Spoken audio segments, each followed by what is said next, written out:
that have all the money and are taking it for themselves. They're not sharing it with the guy who got them that money, the worker. They're taking our benefits away. They want to take our parents' Social Security benefits and Medicare benefits away. And they make money every single day and they don't share it with us. Rauner is trying to beat the unions and take them away. And we need to fight for them. We need to fight to keep our unions and to form more unions. And that's why we're all gathering here today.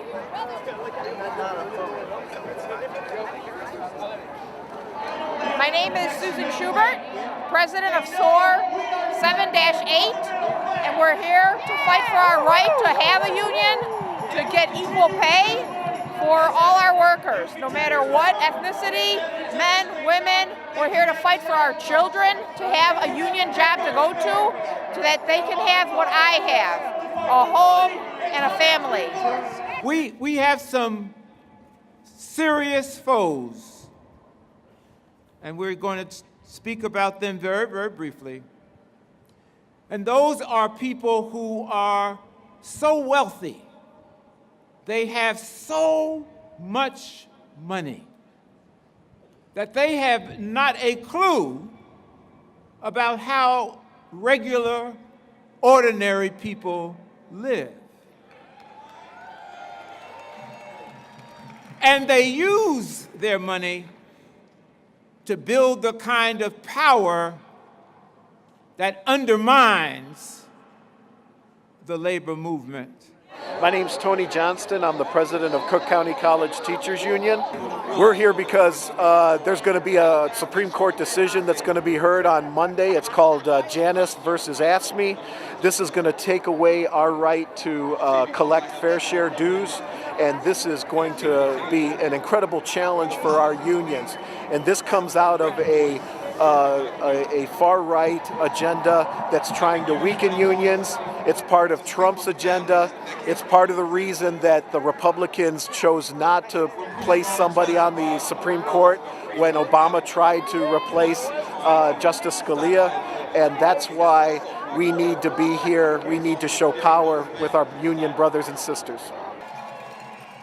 The Catholic bishops of the United States have opposed right to work since the passing of the Taft-Hartley Act. And we believe that workers' right to organize is weakened by so-called right-to-work laws. No bishop, no Catholic bishop in the United States has ever expressed support for right-to-work laws. And make no mistake, brothers and sisters, what is at stake in this JANUS case is whether or not this nation is going to be brought to its knees and forced to have national right to work. And we will fight that. Governor Bruce Rauner and his wealthy CEO friend have been leading an all-out assault on working men and women for years, especially on you, union members. They are obsessed with trying to take away our health care, our retirement benefits, and our ability to come together and bargain collectively. They want to drive down our wages, gut worker protections, and take away our freedom to have strong unions. Are we going to let that happen? Let's see those signs. Come on. In fact, just last night, we found out that Rauner will be in Washington, D.C. on Monday to be part of the oral arguments in the JANUS case. Well, Governor, you may be in Washington, D.C., but we are here in Chicago, Illinois, just across the street from your office to say to you and your CEO buddies that we will not stand idly by as you attack us. We will not let you divide us. Whether you're in a union or not, working people are here to fight back. Are we going to fight back? Are we here to unrig the system? Show me your signs, come on. My name is Dave Bridges, Ironworkers Local 1. I'm here at the labor rally trying to show support for the unions, make sure we do our best job to unite and come together. And this isn't just a Chicago rally. Like I said, we've got people from all across Illinois here. We've got folks from Cicero, from Rockford, the Quad Cities, DeKalb, Schaumburg, Zion, Westmont, Manson, Aurora, Springfield, Joliet. It just goes on and on.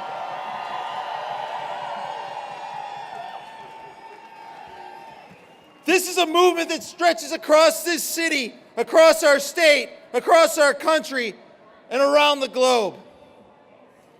I would now like to introduce Krista Wiedekamp, a teacher from Springfield and a proud member of the Illinois Education Association.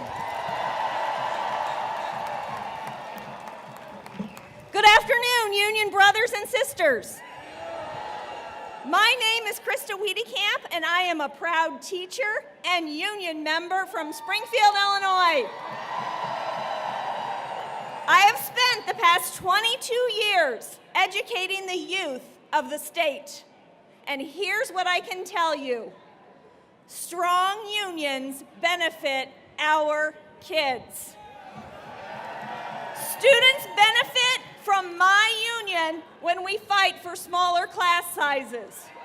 Students benefit from my union when we fight for restorative practices to end the school-to-prison pipeline. And let's not forget, it has been the union that has fought to keep our schools safe for our students and for learning. And we will continue to fight, and we will do it without guns in our hands.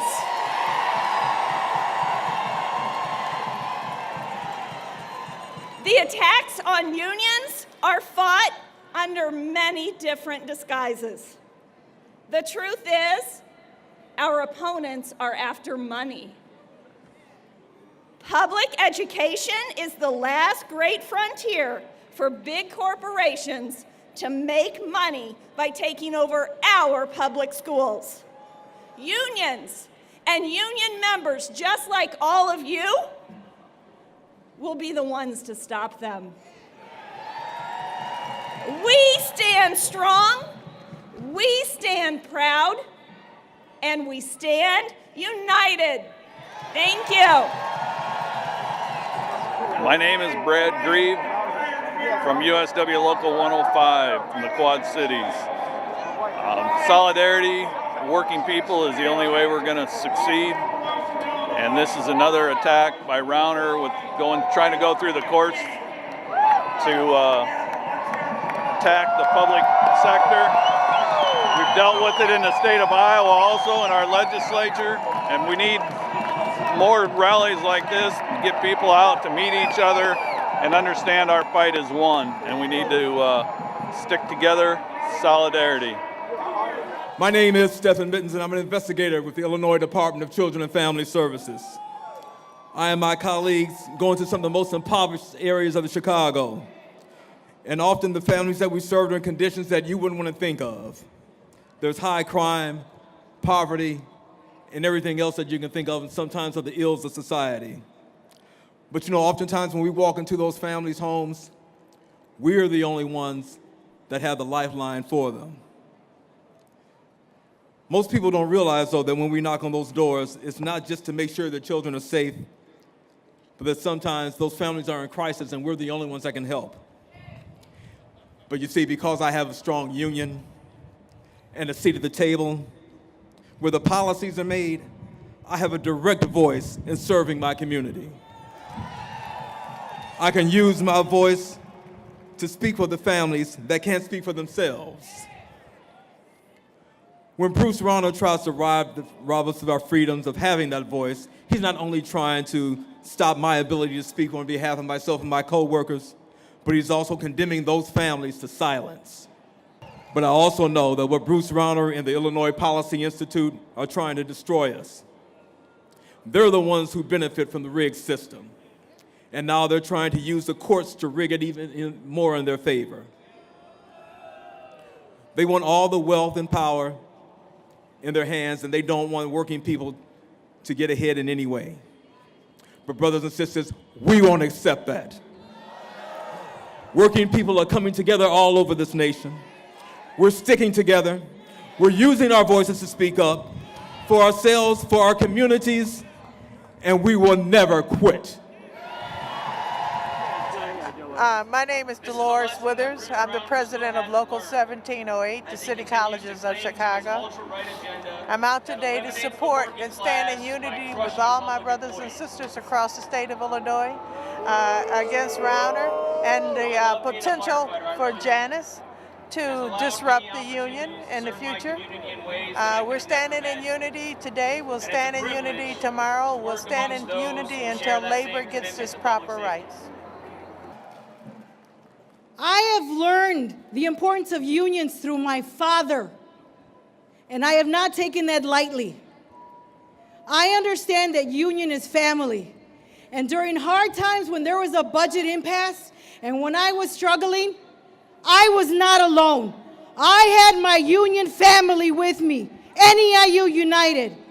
We helped each other out. We are not alone today. Take a look around, brothers and sisters. We are one family. I work hard because I want to make sure that my voice is heard and that my students' voice is heard. They have every right, as much as all these billionaires, to have equitable pay, health insurance, and a better future. I don't bust my ass every day for my own purpose and my own benefit. It is for my community. Historically, who loses the most? When people in control gain more money and want more power. It's women, it's people of color, it's people like me. I work hard and I deserve a livable wage. I deserve health care benefits, and so does my son. My son deserves a great future, and so do all your children, and so do you. I deserve a seat at the table just as much as you. And they need to hear us, and they need to understand that enough is enough. So I ask you today, stop handing over your power to them. Stand up. Show them that we're union strong.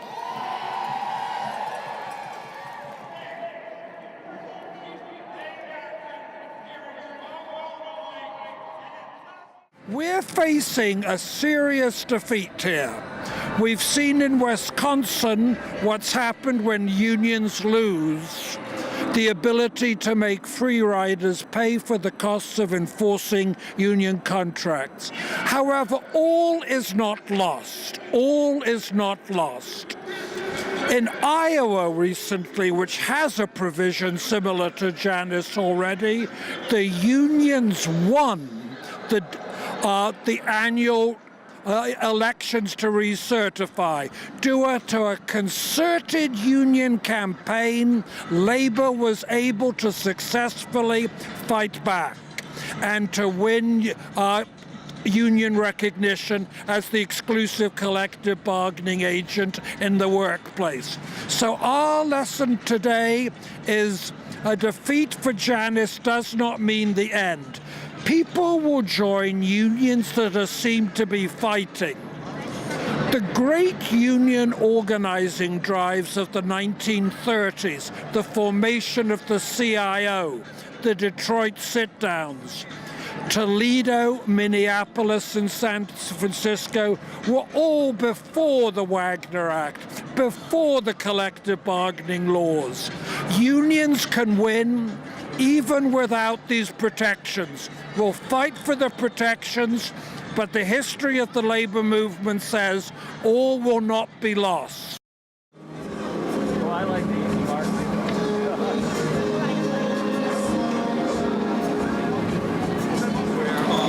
is a project of the Mother Jones Heritage Project, another way to publicize Mother Jones, not just as a historical icon of organized labor, but also as a relevant figure with a message for us today. Mother Jones comes from an era of labor leaders that believe that labor creates all wealth. And that that we had to replace the current system that exists rather than simply compromise with it. So again, we bring that message to people today when they need it really the most. Well, part of the strength of the labor movement is that we're part of a tradition handed to those who came before us, and one that we care for and hand to those who come after us. So by standing in front of the Jones, people acknowledge the tradition they're part of, and that's a real strength for the labor movement, a strength the other side will never have. They have no traditions, they have no honor. Mother Jones epitomizes that for us in the labor movement. My union and many others may shortly be thrust into a financial crisis if the Supreme Court rules against unions in the Janus case. The union is like your brain. You either use it or you lose it. The enemies of workers, the bosses, have been trying to cripple unions for a long time. But, because they fear our legitimate authority, they fear our power. They would rather take us out individually than have to take us on collectively when we're much more effective. But the real problem with what's going on here with Janus, of course, has been going on for a long time, is not so much the enemies, the direct conscious enemies of labor, organized labor in the working class. It's a deeper problem. It's a problem of the core principles of unionism. So I think we've lost really what that is. So in my view, a union is a tool in which workers can use to act in our interests, separate and opposed from the bosses. It's a tool to go to battle, to defend our rights, and to act in the interests of working people more generally. So in regards to Janus, the Janus decision of the Supreme Court, yes, we should fight Janus, and we should also prepare for the potential financial blow should it go forward. But it is just as important to figure out how to grow and to expand, not just keep dues-paying members, but to win workers to the union and unionism. So, in my lifetime and my father's lifetime, unions have been shrinking, but that wasn't always the case. There was a time of rapid expansion of unionism in this country, especially around the 30s and 40s. The unions went viral, like we'd say today. The Congress of Industrial Unions explosively grew. People were excited about unionism. Everybody really wanted to join, or many people did. So why did that happen? Yes, there were organizers and leaders that went door to door to convince workers to join the union, but you really can't convince somebody logically to join the union. The reason why people join the union and may join it today is because we were kicking the boss's ass. They were excited about us winning our victories. That's what gets unionism back. So, during these struggles, we were inventive, we were out the box, we were militant and unafraid. Well, at least brave. We all have fears to overcome. We didn't wait for officials to do something. We organized and did it. And the best elected leaders weren't afraid of the ranks initiative. They joined us and helped us, helped facilitate it. Remember the great sit-down strikes in the auto industry? Remember the victories of the longshoremen on the West Coast? The Teamsters in the Twin Cities? We directly confronted the bosses. We directly confronted their abuses with our numbers. That's our power, our strength. We won the moral arguments in the community. We won the population to our side. That's how we won, fundamentally. So workers organized independently. The unions attracted and won to its front lines the social justice fighters. The most respected and honorable workers were won to the side of the union and unionism. So that's what we need to do now, fundamentally, dues money or no. We need to go back and reinvent the rank and file union democracy and independent action.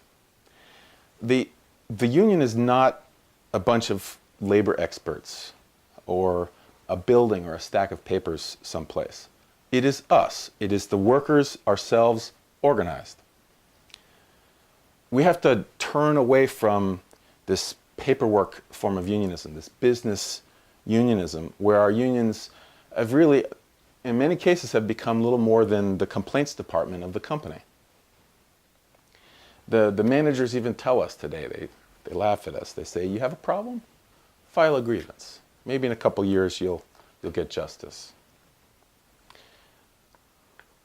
So we have to defend our rights to freedom of speech and assembly. They're certainly under attack right now. And not just publicly, on the shop floor, in the company, and also in our unions. The fight for the right to have a democratic worker organization.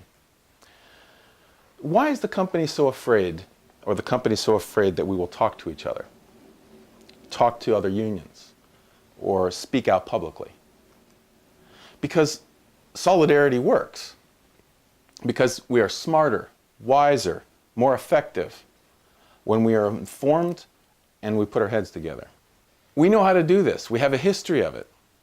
We have done it. But it isn't easy. We need to be in it for the long haul. We need to be in it to win it. We need to create a pole of attraction for the social justice fighters and the respected and honorable workers among us to lead. Join us.